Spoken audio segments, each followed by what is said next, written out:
Last meeting we had State Rep Scanlon. He talked to us about what was going on Beacon Hill. We were able to give him some input. And now to have you come here from Capitol Hill in Washington, D.C., what a tremendous opportunity. I know, speaking for the council, we're all just honored and very excited to have you here. I was a city councilor in Newton for 5 years.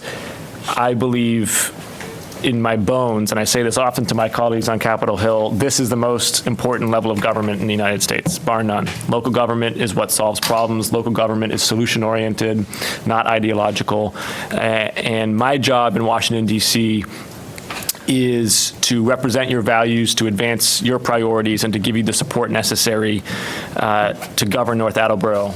We had spoken about the 10 Mile River and about how that is the overflowing of that and the flooding of that river is creating problems downtown in both our business and our residential sections in town.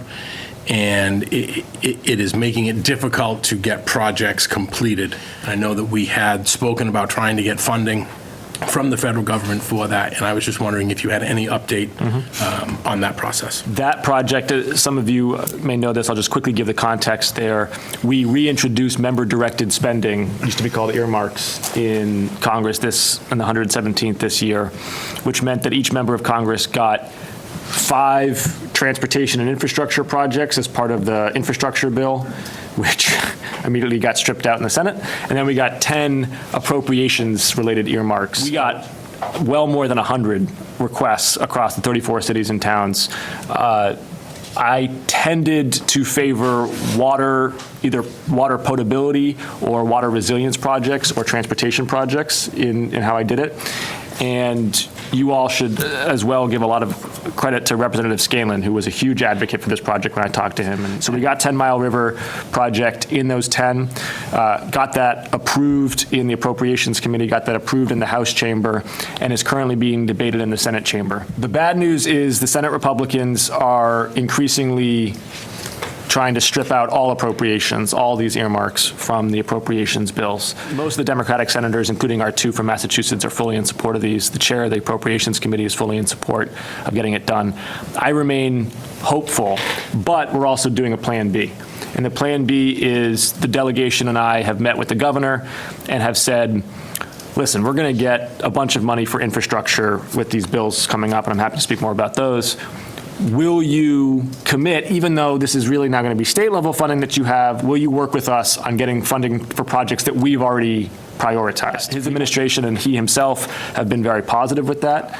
I'm committed to continuing to work on this. Whether we have to wait another cycle of appropriations, it will be back on the docket for me. I do want to get this funded.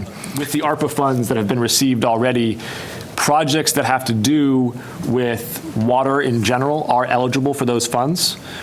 Whether water potability or sewer. And so you could look at funding either part of this project or even all this project with funds already received from ARPA or from the county. We know there's an infrastructure bill it's passed Congress, correct, right now, and is with the Senate. Is that accurate? And how might that impact us? Now we've got 2 bills coming up in Congress that are sort of specifically infrastructure bills. One is called the Bipartisan Infrastructure Framework. That's $1 trillion. Think of that as like hard infrastructure. That's roads, bridges, high-speed internet, water. And that's got bipartisan support in both chambers. Passed the Senate, has not yet passed the House. Then we've got the president's Build Back Better agenda. Think of that as more kind of human and social investments. And that price tag is somewhere between 1.5 to 3.5 to be determined. That does not have bipartisan support. That is going to be strictly on partisan lines. And that will be defined largely by investments in families, so early education and a child allowance, investments in health care, Medicaid expansion, maybe some Medicare expansion, maybe some Obamacare expansion, investments in climate action, so clean energy, tax credits, and energy grid resilience, and then investments in housing for Section 8 and affordable housing. The exact contours are taking shape in real time, but I am confident that those 2 bills will pass, that they'll pass in October, and that those will manifest as significant more sums of money for states and cities to spend with less of a time crunch than you're probably experiencing now for the ARPA funds, which I know are 3-year limited.